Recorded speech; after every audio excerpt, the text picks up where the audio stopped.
एक युवक बहुत गरीब था। वो नौकरी पाना चाहता था, लेकिन उसके पास आगे की पढ़ाई के पैसे बिल्कुल नहीं थे। पढ़ने में उसको बहुत तकलीफ होती थी क्योंकि ध्यान भटकता था। गरीबी की वजह से परेशान था। उसके किसी पड़ोसी ने उसको बोला कि तू एक काम क्यों नहीं करता। युवक ने बोला क्या?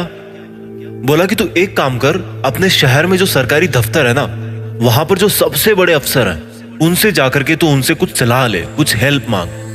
युवक गरीबी से परेशान था और कोशिश कर करके थक चुका था, तो सोचा चलो मदद मांग लेते हैं अधिकारी साहब से। अगले दिन सुबह वो युवक नहा धोकर तैयार होकर उस सरकारी दफ्तर में उस बड़े अधिकारी से मदद मांगने के लिए पहुंचा कि कुछ सलाह मिल जाए, कुछ पैसा मिल जाए।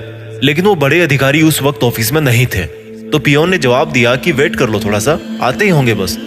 युवक घबराया हुआ था कि इतने बड़े साहब से वो कैसे बात करेगा, और वो इतना घबराया हुआ था कि घबराहट में वो साहब की ऑफिस में साहब की खाली कुर्सी पे ही बैठ गया और साहब का इंतजार करने लगा।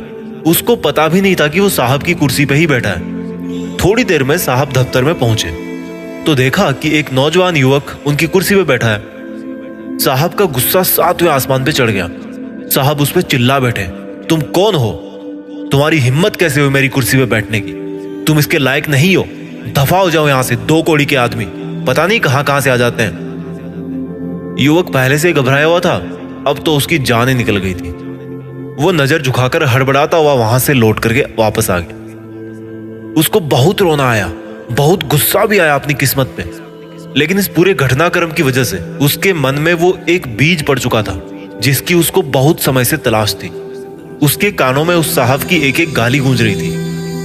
अब वो ठान चुका था कि अब चाहे कुछ भी हो जाए, मैं उस कुर्सी के लायक बन के रहूंगा। चाहे भूकंप आ जाए, दुनिया नष्ट हो जाए, चाहे मुझे भूखा सोना पड़े, पर मैं उस कुर्सी के लायक बन के रहूंगा। बस मुझे और कुछ नहीं पता, सिर्फ इतना पता है कि मैं उस कुर्सी के लायक बनने जा रहा हूं। लड़के ने दिन रात एक कर दी, खूब मन लगाकर पढ़ाई करी, मेहनत करी। वो एग्जाम में इतनी अच्छी रैंक लेकर के आया कि उसको अपनी मर्जी का वर्क प्लेस चुनने का ऑप्शन दिया गया, और उसने अपने शहर की वही ऑफिस चुनी जिस ऑफिस में उसकी बेइज्जती की गई थी। वो जब वहां पे अपने पहले दिन पहुंचा तो वो जो पुराने वाले साहब थे ना, जिनका रिटायरमेंट का टाइम आ गया था और जिनकी जगह लेने के लिए यह इतनी कम उम्र का युवक जा रहा था, उन साहब ने युवक की बहुत प्रशंसा की और एक सवाल पूछा कि जिस दिन मैंने तुम पर गुस्सा किया उस दिन अगर तुम चाहते तो मुझे पलटकर जवाब दे सकते थे, क्योंकि मैंने तुम्हें बहुत भला बुरा कहा था, लेकिन तुमने ऐसा क्यों नहीं किया?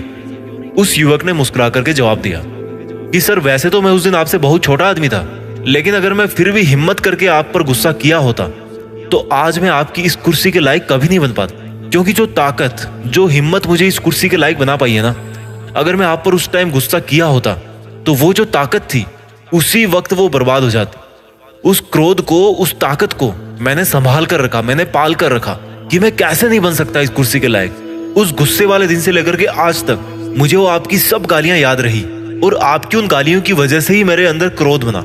उनकी वजह से ही मैं कई रातें बिना सोए, बिना खाए भी मेहनत करता रहा। उस पुराने अफसर ने उसको बहुत शाबाशी दी और उस दिन के लिए माफी भी मांगी, और उस दिन से उस शहर को एक नवयुवक अधिकारी मिला जिसने क्रोध को सही काम में लेना सीखा। दोस्तों, मैं नहीं कहता कि आप गुस्सा कंट्रोल करो या गुस्सा ना करो। मैं आपको इतना जरूर कहना चाहता हूं कि जब भी आपको गुस्सा है, आप उस गुस्से की ताकत को पहचानो। आप उस गुस्से को जिंदगी के सबसे बड़े मोटिवेशन में बदल दो कि अगर आज मेरा ये काम बिगड़ा है ना, जिसकी वजह से मुझे गुस्सा आ रहा है, तो मैं इतनी मेहनत करूंगा, इतनी अपनी औकात बढ़ाऊंगा कि ये जो दुनिया है इसकी कोई हैसियत नहीं होगी मेरा कोई काम बिगाड़ने की। मैंने कोई सर्वे तो नहीं किया, लेकिन जहां तक मुझे लगता है, और आपको भी शायद ऐसा ही लगता होगा, कि आपके जो 90% गुस्से के जो रीजन है ना, वो यार इतने भी बड़े नहीं है जितनी बड़ी आप उनके लिए रिएक्शन देते हो। आप बिना फालतू, बिना सोचे समझे अपनी वो जो इतनी बड़ी एनर्जी है उसे ऐसे ही बर्बाद कर देते हो। वो सामने वाला कौन होता है आपकी एनर्जी बर्बाद करने वाला? क्या आप इतने बेवकूफ हो कि जो ताकत आपकी जिंदगी बना सकती है उसको ऐसे ही बर्बाद करते रहोगे? किसी ने थोड़ा सा काम क्या बिगड़ा आपका, उसके ऊपर चढ़ गए। आप भी तो गलती करते हो ना, आप कौन से कंप्यूटर हो? और कंप्यूटर में भी तो खराबियां आती है, ऐसे चिल्लाने की क्या जरूरत है?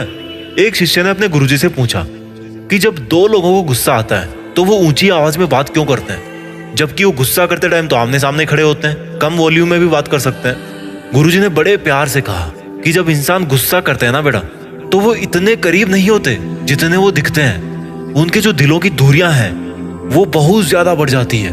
और जब दूरी बढ़ जाती है तो दूसरे बंदे को ऊंची आवाज में बोल के ही सुनाना पड़ता है, नहीं तो सुनाई नहीं देगा, वहां तक आवाज नहीं पहुंचेगी। गुस्सा करने का मतलब है कि आप जैसा कमजोर इंसान ना इस दुनिया में कोई नहीं है। और आप क्या सोचते हो, गुस्सा करके आप बड़े बन जाते हो?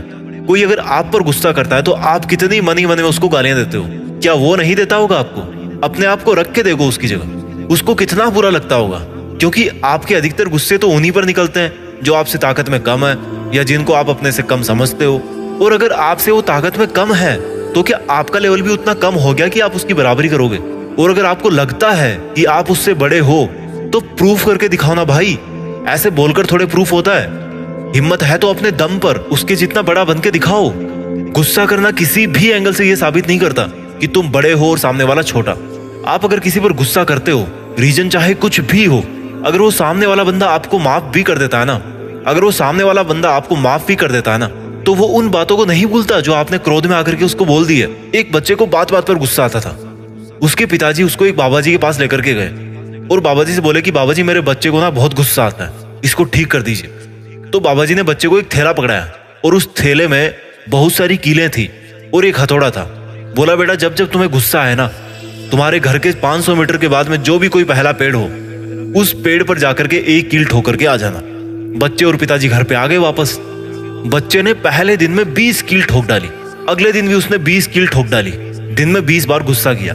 धीरे धीरे बच्चे को समझ में आने लगा कि जितनी ताकत मुझे वहां पे जाके कील ठोकने में लगती है ना, उतनी ताकत गुस्से को कंट्रोल करने में नहीं लगती। और इस तरह से बच्चे ने अपना गुस्सा कंट्रोल करना धीरे धीरे शुरू कर दिया। 1 महीने बाद ऐसा दिन आया जब उस बच्चे ने एक भी कील नहीं ठोकी, क्योंकि उसको एक बार भी गुस्सा नहीं आया। बच्चा और उसके पिताजी खुशी खुशी बाबा जी के पास थैंक यू बोलने के लिए पहुंचे। बाबा जी ने बोला कि नहीं, अभी तो तुम्हारी आधी कक्षा हुई है, अभी जो मेन क्लास है ना वो तो तुम्हारी बाकी है। बोला क्या, गुस्सा तो करना मैं छोड़ चुका हूँ। बोला बेटा गुस्सा करना तुमने नहीं छोड़ा है, गुस्सा तुमने कंट्रोल करना सीखा है। गुस्सा तुम्हें अब भी आ रहा है लेकिन तुम उसको कंट्रोल कर ले रहे हो। अब कल से जब भी तुम्हें गुस्सा आए और तुम उसको कंट्रोल कर लो, और जब तुम्हें पता पड़े कि मैंने गुस्सा कंट्रोल कर लिया है, तब तब उस पेड़ के पास में वापस जाना और एक कील वापस निकाल करके ले आना। जब जब तुम्हें गुस्सा आए और तुम उसको कंट्रोल कर लो, तब तब एक एक कील वापस निकाल के ले आना। और जब तुम्हारा वो बैग वापस भर जाए तब मेरे पास में वापस आना। बच्चा सोचा क्या आफत आई है यार, गुस्सा करना मैं तो छोड़ चुका था। बट कोई नहीं, बाबा जी ने गुस्सा कंट्रोल करना सिखाया तो चलो इतना और कर देते हैं, क्या दिक्कत है, 1 महीना और लगेगा। बच्चा और उसके पिताजी वापस घर आ गए। अब बच्चे को जब जब भी गुस्सा आता और बच्चा जब जब गुस्सा कंट्रोल कर लेता, तब तब वो उस पेड़ के पास में वापस जाता और एक कील निकाल के ले आता। लेकिन वो जो एक कील निकालता था उसमें उसके पसीने छूट जाते थे, क्योंकि कील को ठोकना आसान है, निकालना बहुत मुश्किल है। कई बार तो वो बिना कील को निकाले वापस लौट के आता था, क्योंकि उससे वो कील निकल ही नहीं पाती थी। ऐसे करके 1 महीने से भी ऊपर वक्त बीत गया। उसका थैला सिर्फ आधा ही भरा था, यानी कि जितनी कीलें उसने ठोकी थी उसकी आधी कीलें ही उसने वापस निकाल पाई थी। एक दिन दुखी होकर उसने अपने पिताजी से बोला कि पिताजी मैंने देखो गुस्सा करना तो छोड़ दिया है, जितनी कीलें मुझसे निकल सकती है उतनी मैंने निकाल दी, इससे ज्यादा कीलें मेरे से नहीं निकलती। बोला ठीक है बेटा, चल लेते हैं बाबा जी के पास। बाबा जी के पास गए तो उन्होंने जाते बोला कि ये क्या, मैंने तो तुम्हें पूरा बैग भर के दिया था कीलों का, तुम तो आधा ही वापस लेके आ रहे हो। बोला बाबा जी मैंने बहुत ताकत करी लेकिन फिर भी कुछ कीलें जो वो अंदर ही रह गई।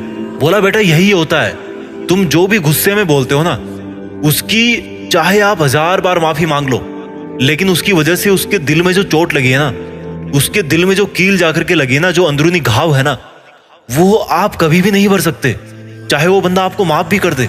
और जो कील के निकलने की वजह से जो वहां पे छेद बन गया है, उसकी वजह से आपका जो विश्वास है ना, आपका जो रिलेशन है, वो कमजोर पड़ जाता है। बच्चे को अब पूरी तरह से समझ में आ गया। उसको बहुत पश्चाताप हुआ कि मैंने क्यों अपनी जिंदगी में इतना ज्यादा गुस्सा किया। अपने गुस्से को उस वक्त कंट्रोल करना मुश्किल हो जाता है जब वो आ रहा होता है। अगर उसको कंट्रोल करना है ना, तो वो जब गुस्सा आपके अंदर भरना शुरू हो, आपको उसी वक्त रोकना है। अब रोकने का मतलब ये नहीं कि सामने वाले पर चिल्लाए तो नहीं, पर रूम में आकर के अपने आप को बंद कर लिया, बात नहीं कर रहे, मुंह फुला लिया, बिस्तर से उठ नहीं रहे। ये भी तो एक गुस्सा है ना। ये क्या आपकी और अगले वाले की एनर्जी को वेस्ट नहीं कर रहा? गुस्से में चिल्लाओगे तो बाद में पछतावा होगा, और गुस्से में अगर अपने आप को सबसे अलग कर लिया, नाराज हो गए, तो भी तो भैया नुकसान है। गुस्सा चाहे मन में रखो या सामने वाले पे रखो, फायदा किसी में नहीं है मेरे भाई। इसलिए अब मैं आपको एक तरीका बताने वाला हूं जिससे आपके 90% गुस्से छूट जाएंगे, और वो जो 10% फिर बचेंगे ना, वो मैं आपको बताऊंगा कि उनको कैसे काम में लेना है। तो सबसे पहले बात करते हैं कि आप जो डेली लाइफ में गुस्से करते हो, आपके अधिकतर गुस्से हैं, उनको कैसे छोड़ें। छोड़ने के लिए इसका अंदरूनी कारण आपको समझना पड़ेगा। गुस्से का कारण है अपने आप को परफेक्ट समझना। या मान लो आप परफेक्ट हो किसी में भी, किसी भी काम में, किसी भी जगह आप परफेक्ट हो, पर आपकी एक गंदी आदत है कि जो आपके साथ में है ना वो भी परफेक्ट होने चाहिए। क्यों भाई? अगर वो भी आपकी तरह कोई गलती नहीं करते तो आप में और उनमें क्या फर्क रह जाता? आपको समझना है कि लोगों से हो जाती है गलतियां, और जब गलतियां होती है और आप उन्हें जब माफ कर देते हो तो आपकी जो इज्जत है ना वो सामने वाले की आंखों में और ज्यादा बढ़ जाती है। अब आप बोलोगे कि अगर यार सामने वाला बंदा बार बार गलती करे तो क्या? तो गुस्से की एक्टिंग कर लो, गुस्सा मत करो, केवल उसकी एक्टिंग कर लो। जैसे बच्चे कोई गलती करते हैं तो क्या उनकी गलतियों को दिल पे लेते हो? उनको डराने के लिए तो उनको चांटा दिखाते हो ना। तो बड़े होकर दिल पे लेना क्यों सीख गए? ज्यादा समझदार हो गए क्या? अगर छोटा बनने से फायदा हो रहा ना तो भाई छोटे बन जाओ, कोई दिक्कत नहीं है। लाइफ में जितना याद रखना जरूरी है उतना ही भूलना और माफ करना भी जरूरी है।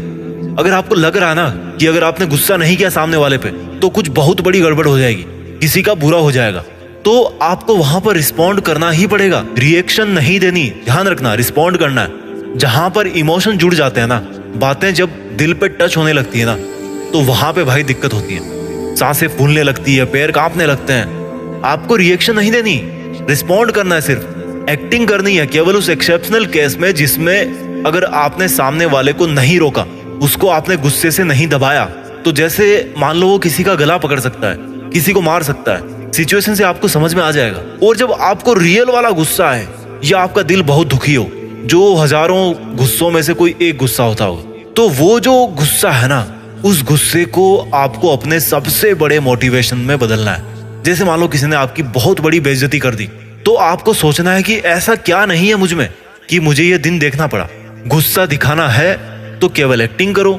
अगर गलती से आ भी गया, क्योंकि एक नॉर्मल इमोशन है, जैसे हम हंसते हैं, हम रोते हैं, दुखी होते हैं, तो उसी तरह से ये भी एक तरह का इमोशन है। तो अगर गुस्सा आ भी गया गलती से, तो उसको यार सही जगह पे काम पे लगाओ ना।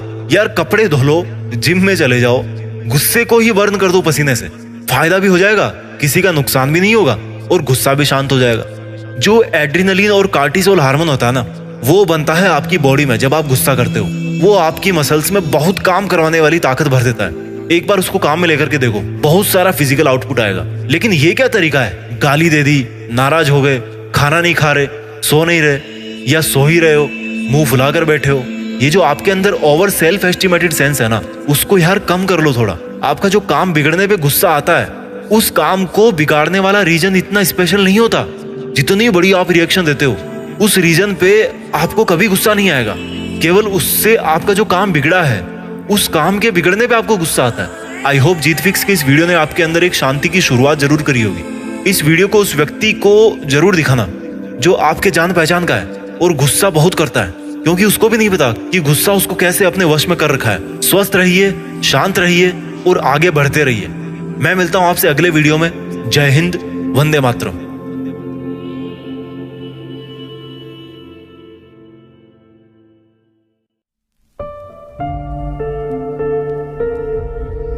जीत फिक्स।